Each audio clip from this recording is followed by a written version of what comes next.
भद्रं कर्णेभिः शृणुयाम देवाः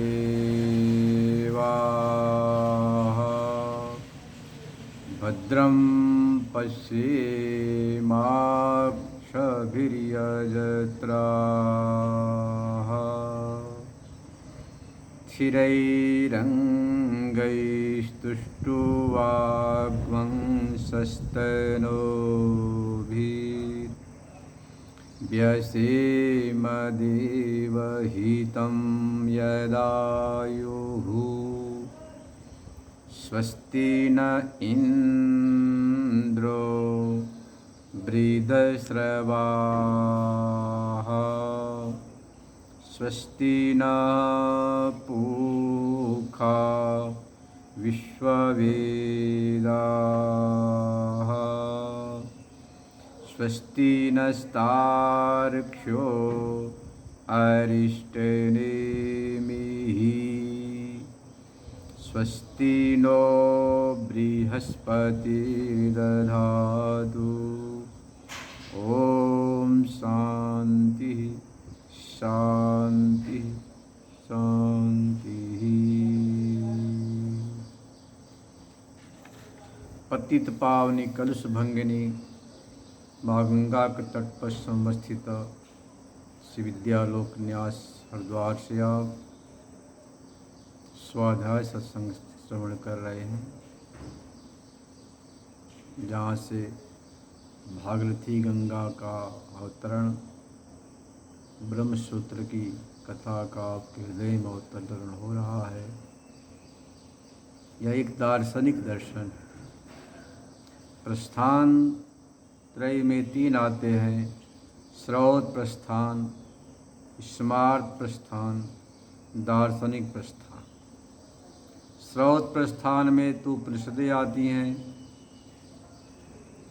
स्मार्त प्रस्थान में श्रीमद् भगवत गीता है, अन्य स्मृतियाँ हैं, और दार्शनिक प्रस्थान में ब्रह्मसूत्र जो वेदव्यास कृत है, आप उसका श्रवण कर रहे हैं।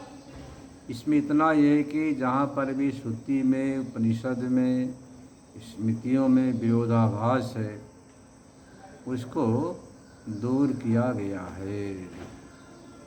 आइए, इसके पहले श्रवण किया था आपने देवताधिकरण और अपशूद्राधिकरण, जो दोनों ही बहुत प्रसिद्ध इस प्रथम अध्याय के तृतीय पाद के विशेष विचारणीय विषय थे। देवताधिकरण में यह निश्चय किया कि भले ही मध्वादि विद्या में देवताओं का अधिकार नहीं है, परंतु ब्रह्म विद्या में देवताओं का अधिकार है, क्योंकि ब्रह्म विद्या को देवता प्राप्त करना चाहते हैं। इंद्र विरोचन के संवाद से बात सिद्ध होती है।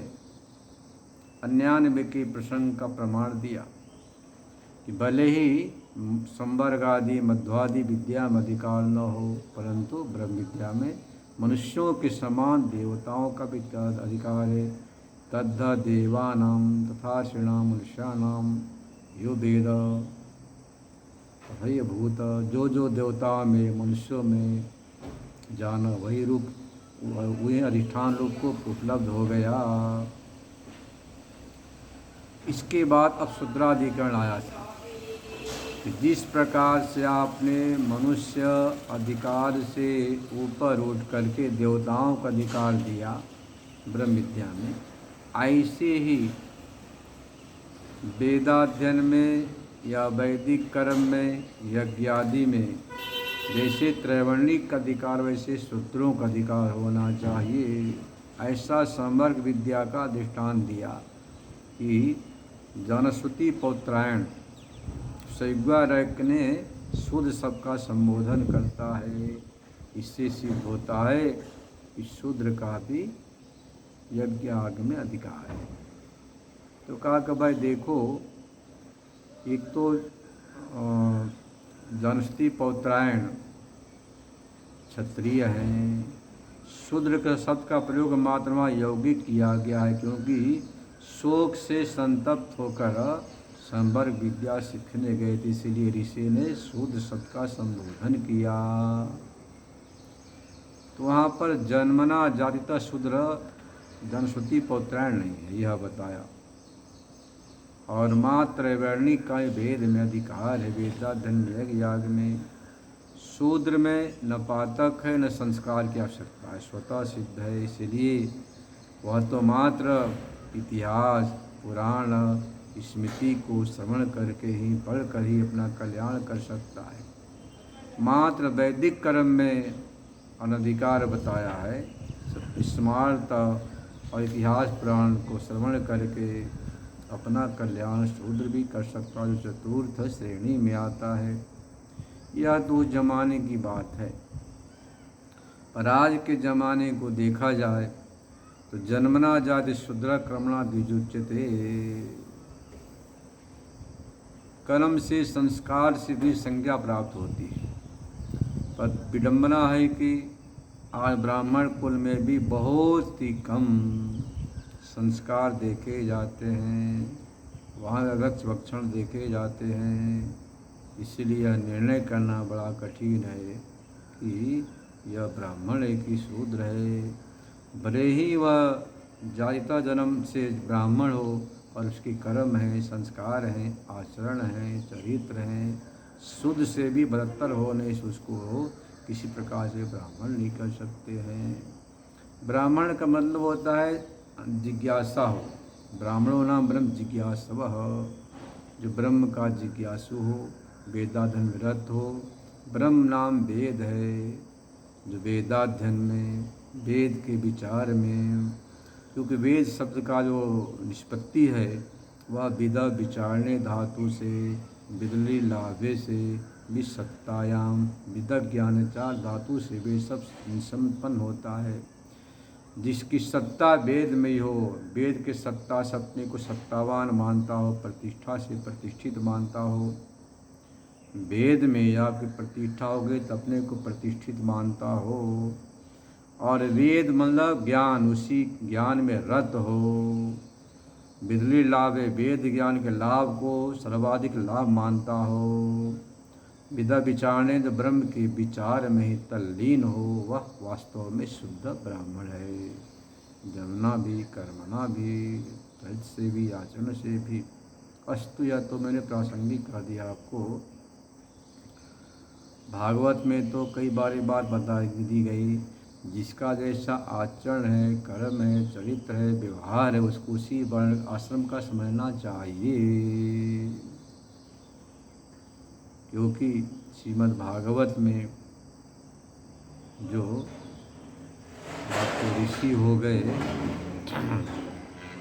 ऋषभदेव जी महाराज, उनके 100 पुत्र हुए। 100 में से 81 पुत्र तपस्या से, त्याग से, कर्मकांड से ब्राह्मण भाव को प्राप्त होकर ब्रह्मगोत्र चला।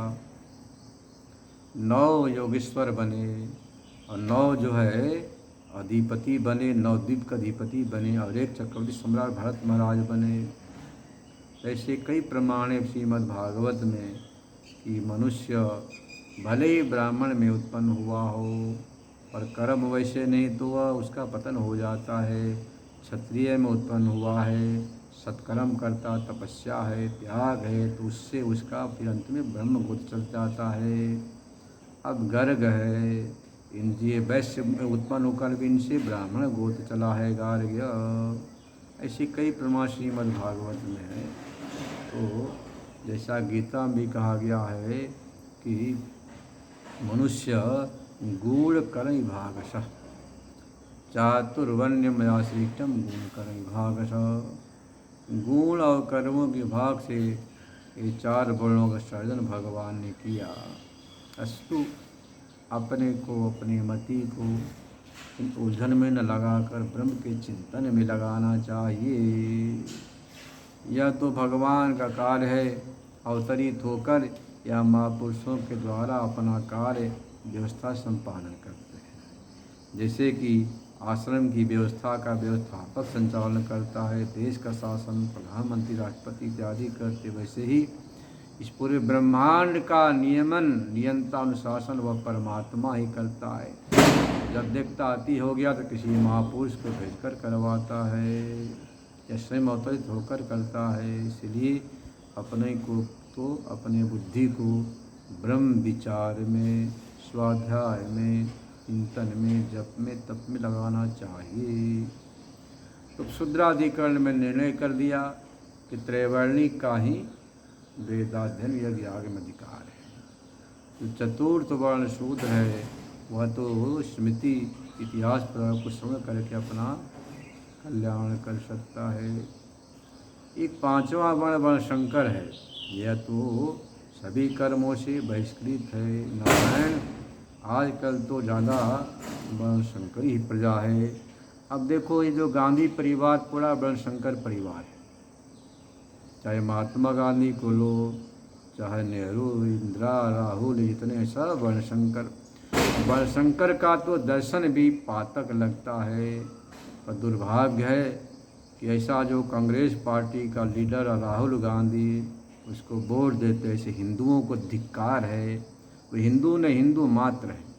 लालच में, स्वार्थ में ऐसे जो वर्णशंकर है, अंत्यज है, पतित, जिसका कुल ही पतित है। इंदिरा गांधी को देखो, नेहरू देखो अफगान का मुसलमान था।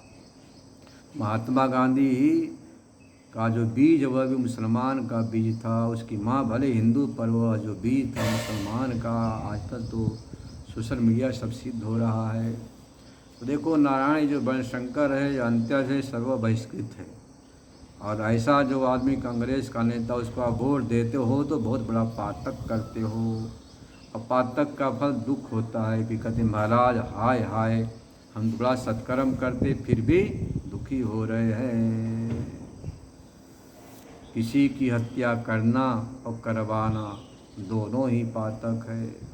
तो आप भले ही नहीं कुछ करते, परंतु वोट दे करके ऐसे पातकियों को जब गद्दी में बैठाओगे, जिसका नेता ही इंदिरा गांधी पतित, उसका कुल खानदान कोई भरोसा नहीं। कोई फिरोज गांधी से पैदा हुआ, कोई वाड्रा से पैदा हुआ, कोई शाही से, कोई कैसा आज भी प्रत्यक्ष देख रहे हो। पर अब लालच के वशीभूत होकर इसको कहा लोभ पापस्य कारणम, लोभ भी पाप का कारण होता है। तो नारायण सर्व कर्म बहिष्कृत हैं। ऐसे लोगों से दूरी बनाकर रखना, उनका दर्शन भी नहीं करना चाहिए। आगे भगवान की इच्छा अस्तु। आइए विचार करें। कंपनाद ये सूत्र है 39वां। इसमें विचार किया है, यदिदम किंच जगत सर्वम प्राण एजति निश्चितम महद भयम वज्रबुद्यतम य एतद् विदु अमृता ते भवन्ति। जो काठकोपनिषद में श्रुति आती है कि पूरा जगत उसी परमात्मा के भय से संचालित हो रहा। मानो कोई बड़ा भारी आदमी वज्र लेकर खड़ा हो, जैसे गायों के पीछे ग्वाला डंडा लेकर चलता है, ऐसे मानो बड़ा भारी कोई भय हो। उस भय से पूरा संसार संचालित हो रहा है। तो यहाँ पर जो लिखा जगत सर्वम प्राणे एति निष्ठम, प्राण से ही पूरा संसार चेष्टा करता है। तो प्राण शब्द का अर्थ क्या है? प्राण शब्द का जो अर्थ है वह वायु है या विद्युत है या पंचविद्यात्मक प्राण लें या परमात्मा लें, क्या लें, इस प्रकार का संशय होता है। जगत कंपन कृत प्राण है कि विद्युत है या वायु है या ईश्वर है।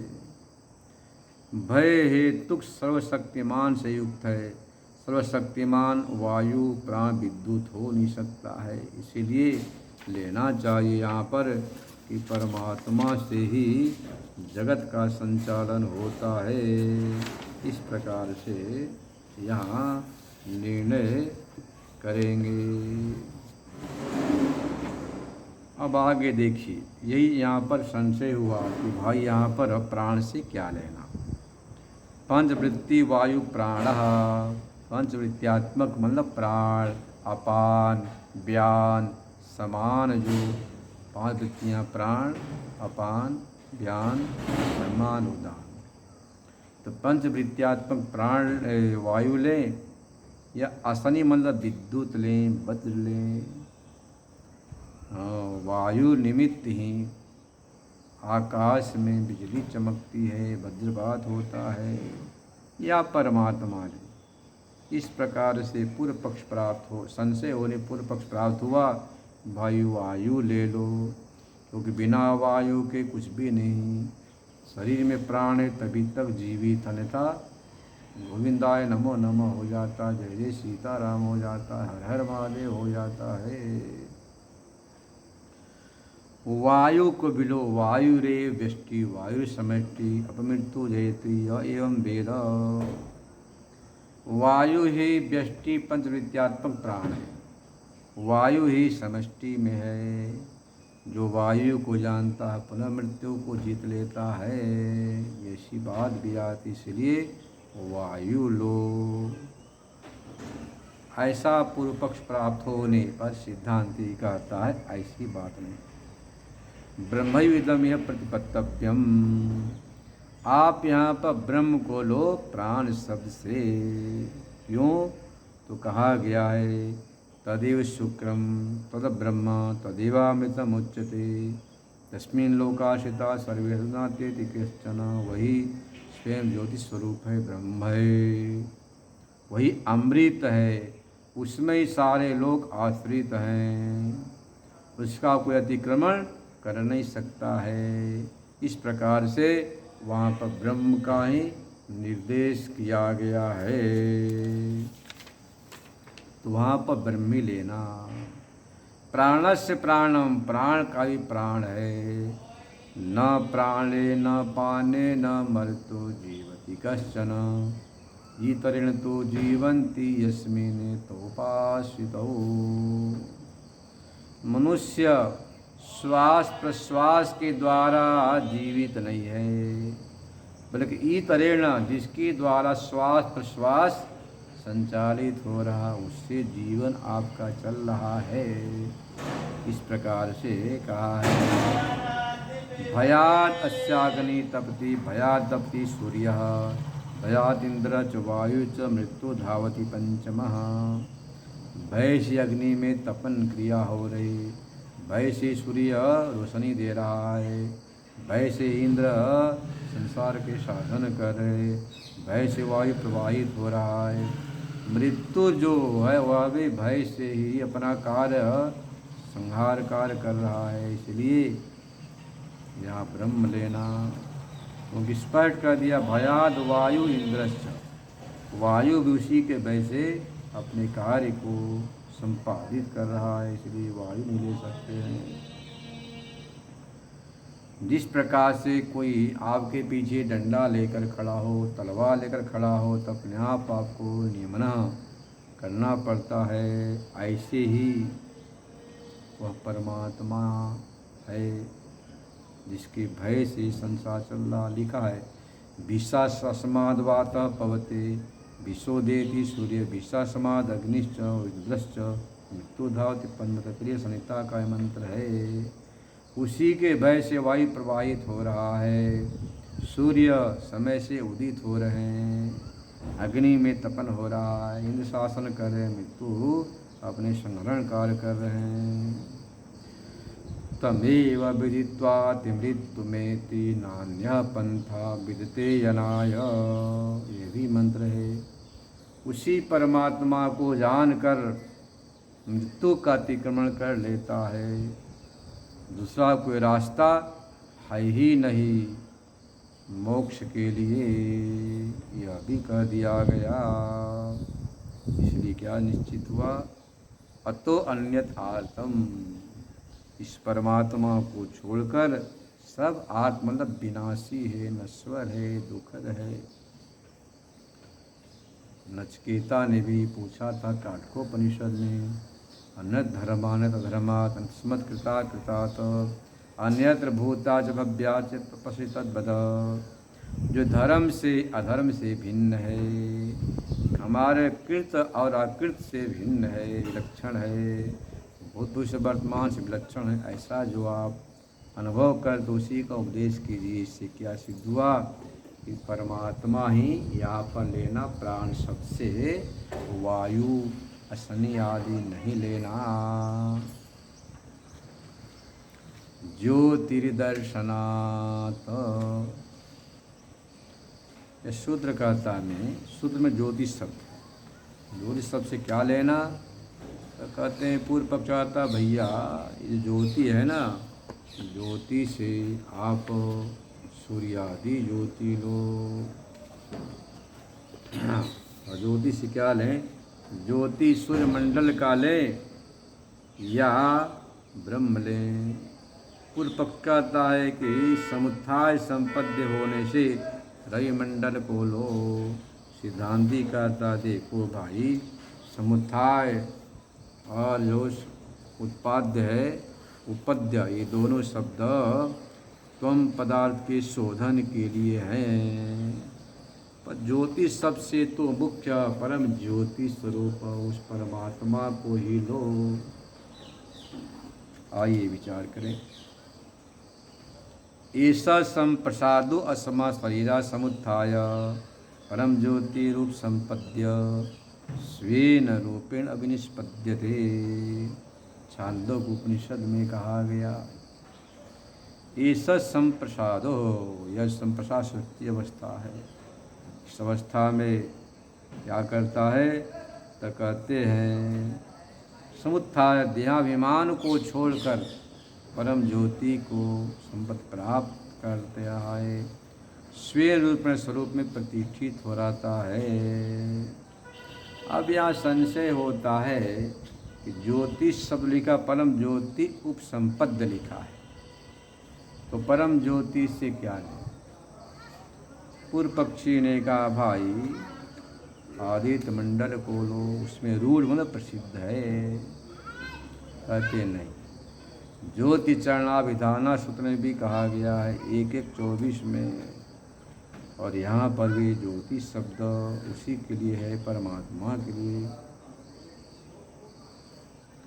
अथ यत्र एतत् अस्मा शरीरा समुत्थाय उत्क्रामति अथ एतैरेवस्मिभिः ऊर्ध्वमाक्रमते। छांदोग्य में इस शरीर से समुत्थाय में देहाभिमान को छोड़ करके भ्रमण करता है, इन रश्मियों के द्वारा ऊर्ध्वगमन करता है, ऐसा भी कथन किया गया है। इसलिए यहाँ ज्योति शब्द समास प्रसिद्ध में वह ज्योति, तेजो ज्योति शब्द प्रसिद्ध, मतलब कि परब्रह्म परमात्मा ही है। एतम त्वेव ते भूयनो व्याख्यास्यामि अशरीरम वावसंतम न प्रिया प्रेष्ठद। जब तक देहाभिमान है तब तक प्रिय से अप्रिय से आप असंग नहीं हो सकते हैं। देहाभिमान है तो प्रिय के प्राप्ति होने पर प्रीति होगी, अप्रिय के प्राप्ति होने पर विषाद होगा, द्वेष होगा, घृणा होगा। अरे देखो भाई, अशरीरवाव संतन प्रिया प्रेष्ठतः परम ज्योति उत्तम पुरुष, ऐसा कथन किया, वही उत्तम पुरुष परम ज्योति है। इसीलिए नहीं आत्यंतिक मोक्ष गति उत्क्रांति क्षाम। जो आत्यंतिक मोक्ष है उसमें गति और उत्क्रमण दोनों नहीं होते हैं, हम आगे बताएंगे। तो यहाँ पर जो लिखा है वो आदित्य प्राप्त विहित नाश आत्यंतिक मोक्ष नहीं है, क्योंकि आदित्य के प्राप्ति से वहाँ पर जो गति उत्क्रांति होती है वह मोक्ष जो है आपका आत्यंतिक मतलब नित्य नहीं है, अपेक्षिक है। इसलिए परम ज्योति शब्द का अर्थ करना पर ब्रह्म परमात्मा, क्यों? परमत्व के विशेषण से अर्थ निकल रहा है। आकाशो अर्थांतरत्वादि व्यपदेशात्, आकाशो अर्थांतरत्व व्यपदेशात्, अब यहाँ पर जो आकाश शब्द आया है, उस आकाश शब्द से क्या लेना, यह शंका कर रहे हैं। आकाश शब्द से वियत मतलब होता भूत आकाश लें या पर ब्रह्म, क्योंकि आकाश हवे नाम रूपयो निर्वहिता श्रुति है। राम नाम रूप का निर्वहन करने वाला वही आकाश है। पूर्व पक्षी कहता कि अवकाश, अवकाश मतलब स्थान, स्पेस प्रदान करने से यहाँ लो भूताकाश। सिद्धांती कहता नहीं, यहाँ आकाश सबसे आप लीजिए पर ब्रह्म, क्योंकि नाम रूप का निर्वहन भूताकाश में संभव नहीं है, तो मात्र उसी परब्रह्म में संभव है। आकाशो वै नाम, नाम रूपयो निर्वहिता चेदंतरा।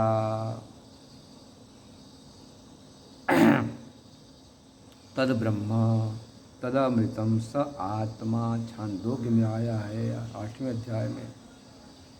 आकाश जो नाम रूप का निर्वहन करने वाला है, जिसके अंदर है, जिसके अंदर अंतर है, वही पर ब्रह्म है, अमृत है, आत्मा है, ऐसी श्रुति आती है।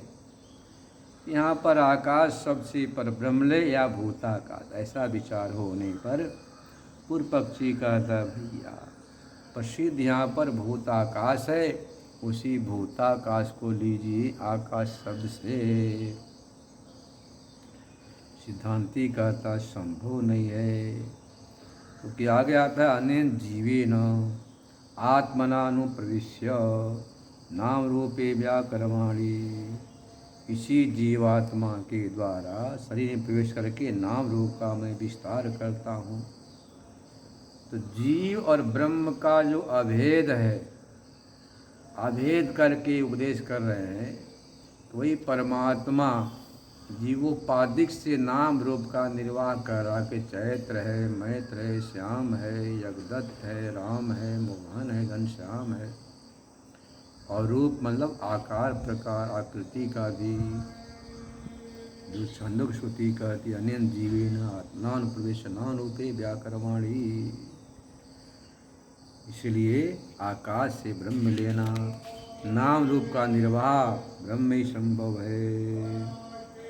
तदमृतम तद ब्रह्म स आत्मा भी कहा गया, आकाश तल्लिंगात, भी यह बात बता दी गई है। इसलिए यहाँ पर क्या लेना, पर ब्रह्म लेना।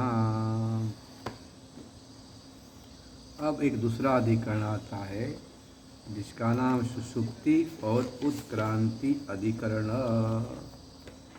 इस सुषुप्ति उत्क्रांति अधिकरण में सुषुप्त्यो उत्क्रांत्युर्भेदेन, सुषुप्त्य क्रांत्युर्भेदेन, इस अधिकरण में है कि यहाँ पर विज्ञान में जीवात्मा लिया जाए या ब्रह्मा। पूर्व पक्षी कहता है कि भाई आदि में, मध्य में, अंत में संसार का वर्णन होने से यहाँ पर आप संसारी को लो, जीवात्मा को लो, क्योंकि आदि मध्य अवसान में संसार का प्रतिपादन है। सिद्धांती कहता ने ब्रह्म को लेना, लोक प्रसिद्ध जीवात्मा का वर्णन करके और ब्रह्मत्व का शोधन करते हुए उसी ब्रह्म को बताया गया है, क्योंकि आगे प्रत्यादि शब्द भी कहा गया है। ऐसा जो है ना सिद्धांती कहता है। देख लीजिए, योयम विज्ञानमय आत्मा, कथम आत्मा योयम विज्ञानमय, आत्मा कौन सा है, ऐसा जब पूछा किसी ने, याज्ञवल्क्य का योयम विज्ञानमय प्राणेषु हृद अंतर ज्योति, जो प्राणमय हृद अंतर ज्योति है वही ब्रह्म। ऐसा उपक्रम किया, संसारित्व स्वरूप का विस्तार से वर्णन किया। तो पूर्व पक्षी कहता है संसारित्व का वर्णन होने से, विज्ञानमय का वर्णन होने से जीवात्मा को लो। यम विज्ञान में प्राणेशु, संहार में कहा क्या कहा, सवाएश्वर महानज आत्मा, यम विज्ञान में प्राणेशु। तो उस विज्ञानमय का त्याग करना ठीक नहीं है, इसलिए यहाँ पर जीवात्मा को लेना चाहिए। इस प्रकार से पूर्व पक्ष के प्राप्त होने पर सिद्धांती कहता है ऐसी बात नहीं। यम प्राप्ति ब्रूमः परमेश्वरी उपदेश परमेदम वाक्यम न सही मातृत्वाख्यानम। परमेश्वर को उपदेश के लिए वाक्य है, न कि मात्र शारीर मतलब जीवात्मा को बताने के लिए। सुषुप्ति में उत्क्रांति जीवात्मा के वेश से परमेश्वर को उपदेश किया है। सुषुप्तौ तावत् अयम पुरुषः प्राज्ञेनात्मना संपरिष्वक्तो न बाह्यं किंचन वेदनान्तरम।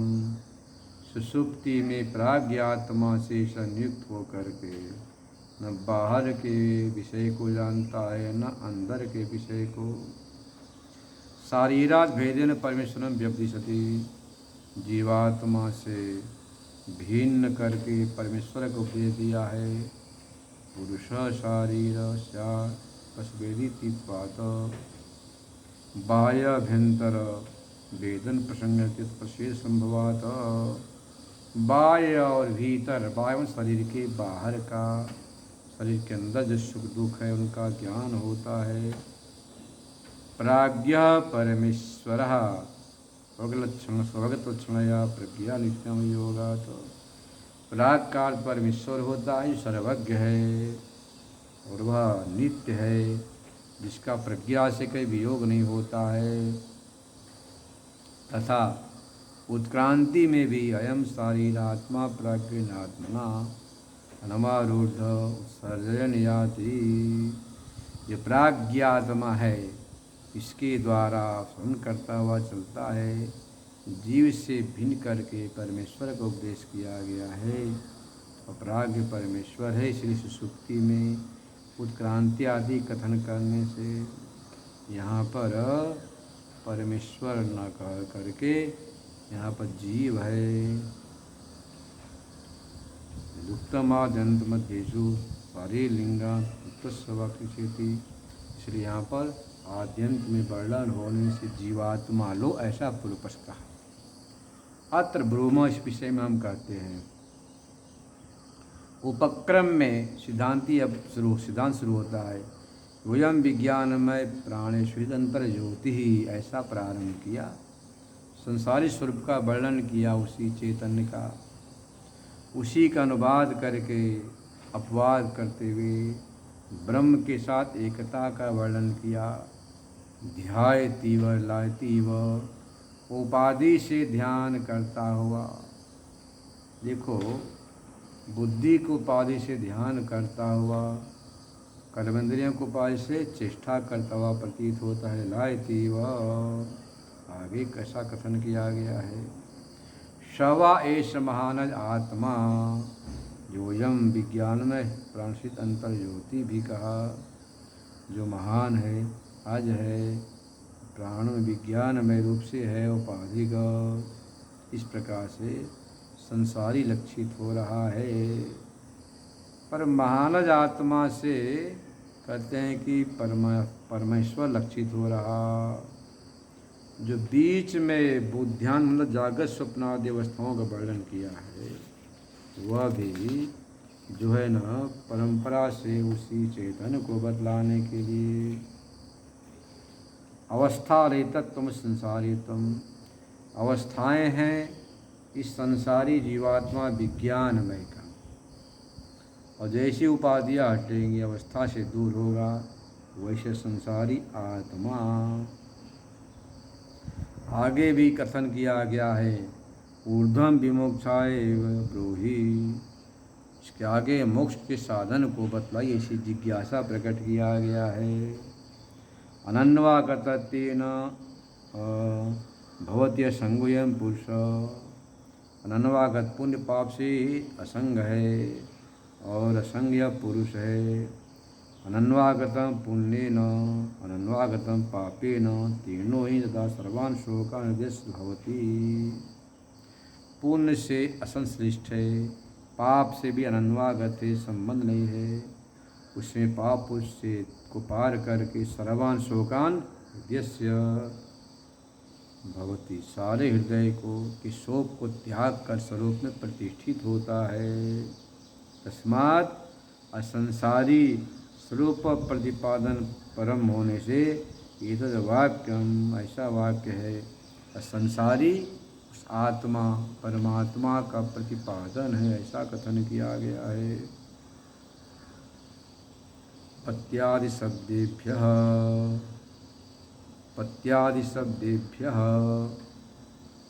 कहते हैं कि सतिलालस्वी सूत्र से जिस पाद का आखिरी सूत्र है अधिपति आदि शब्दों का प्रयोग किया गया है, वह सर्वस्व अधिपति जीवात्मा में बन नहीं सकता है। इससे क्या लेना, परमात्मा ही वे लिखा है। ईतश्च सर्वस्व वशी सर्वस्व ईशान सर्वस्व अधिपति श्रुति वाक्य है। तो जो पूरा ब्रह्मांड उस परमात्मा के अधीन है, परमात्मा के वश में है, सबका अधिपति, ऐसा वर्णन किया गया है। यह संसारी जीवात्मा में घट नहीं सकता। जब जीवात्मा तो कहने के लिए कहता मैं स्वतंत्र हूँ, पर काम का गुलाम, क्रोध का गुलाम, लोभ का, मोह का गुलाम है। अधिपति भला कहाँ से? सर्वस्व अधिपति तो परमेश्वर ही है। स न साधुना कर्मणा भूयां नैव साधुना कनियान इत्येवं जातीय कहा संसारी स्वभाव प्रतिपादन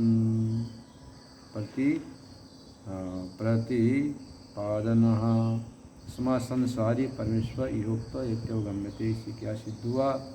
असंसारी आत्मा है। अच्छे कर्मों से कुछ वृद्धि नहीं होता, बुरे कर्मों से उसमें कुछ घटता नहीं है। ऐसा आपका स्वरूप है। स्वरूप आपका एक रस है, अखंडिक रस है, वह किसी की अपेक्षा नहीं करता है। वह तो नित्य शुद्ध बुद्ध मुक्त सच्चिदानंद स्वरूप है और आप भी वही हो। यह तो अज्ञान से भाषित हो रहा है कि मैं जीव हूँ, संसारी हूँ, मरने वाला, जीने वाला हूँ, सुखी हूँ, दुखी हूँ। जिस प्रकार से स्फटिक के सामने लाल फूल रख दिया जाए तो लालिमा की प्रतीति होती है, पीले फूल से प्रतिमा की प्रतीति होती है, और हरा फूल रखो तो स्फटिक न हरितिमा की प्रतीति होती है। स्फटिक न लाल है, न पीला है, न हरा है, वह तो उज्ज्वल स्वच्छ है। ऐसे यह जीवात्मा जब अपने इंद्रियों से संबंध करता, आँख से किया तो दृष्टा, कान से संबंध किया तो श्रोता, जीभ से किया तो स्वादा, पैर संबंध हुआ तो गंता, हाथ से किया तो ग्रहीता, त्वच से किया तो स्पष्टा।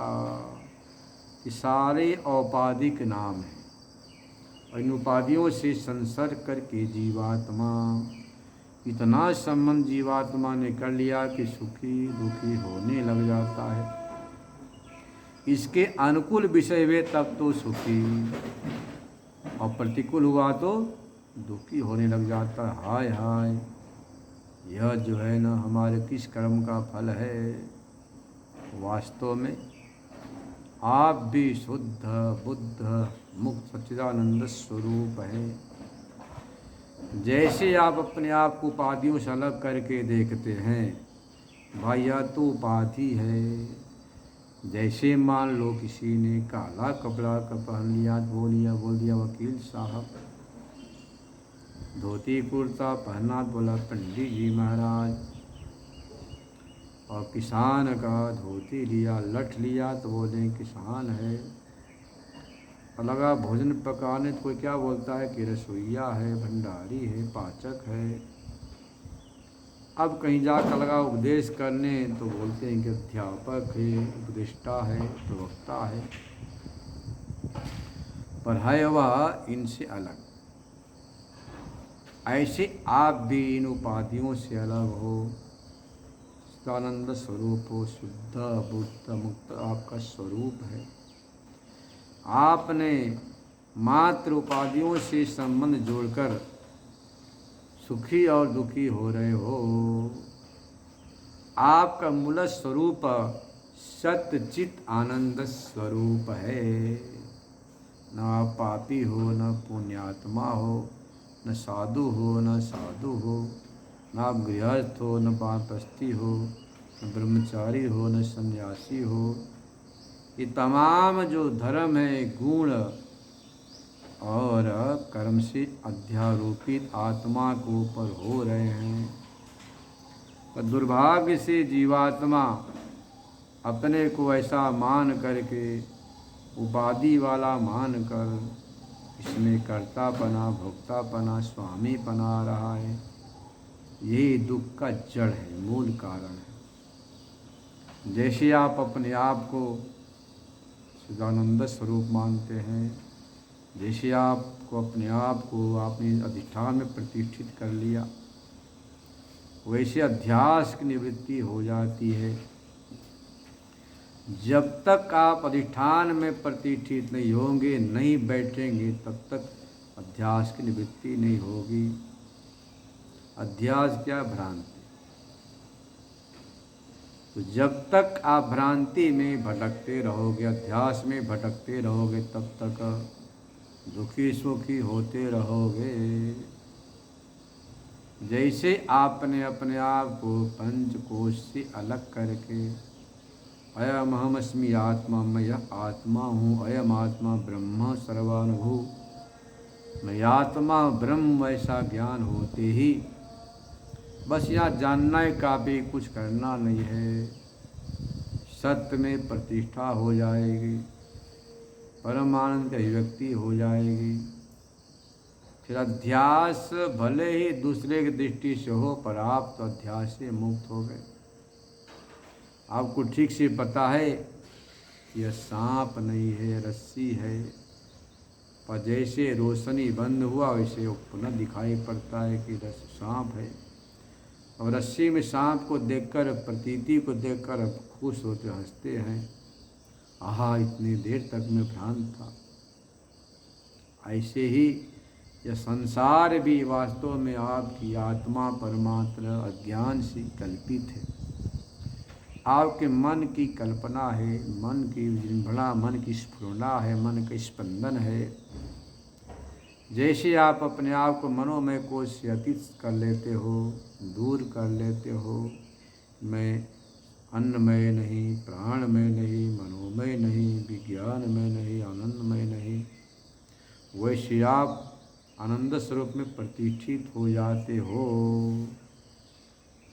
शेष कल श्रवण करेंगे।